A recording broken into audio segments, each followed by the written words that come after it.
এদিকে আগামী ৪৮ ঘন্টার মধ্যে স্থায়ী ক্যাম্পাসের দাবি মেনে না নিলে আরও কঠোর কর্মসূচির হুঁশিয়ারি দিয়ে আপাতত উত্তরবঙ্গ অবরোধ কর্মসূচি স্থগিত করেছে রবীন্দ্র বিশ্ববিদ্যালয়ের শিক্ষার্থীরা।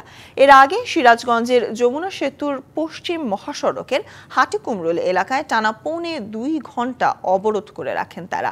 শিক্ষার্থীদের সঙ্গে সংহতি প্রকাশ করে কর্মসূচিতে অংশ নেন রবীন্দ্র বিশ্ববিদ্যালয়ের শিক্ষক, কর্মকর্তা, কর্মচারী ছাড়াও স্থানীয় জামায়াতে ইসলামীর নেতাকর্মী, গণ অধিকার পরিষদ, এনসিপির স্থানীয় নেতাকর্মী এবং শাহজাদপুর সচেতন নাগরিক ফোরাম। শিক্ষক শিক্ষার্থীদের পাশাপাশি স্থায়ী ক্যাম্পাস নির্মাণের দাবি মেনে নেওয়ার আহ্বান জানান জামায়াতে ইসলামের সহকারী সেক্রেটারি জেনারেল মাওলানা রফিকুল ইসলাম খান। শিক্ষার্থীদের অভিযোগ করেন ৫১৯ কোটি টাকা ডিপিপি একনেকে অনুমোদনের অপেক্ষায় থাকলেও তা অনুমোদন হচ্ছে না।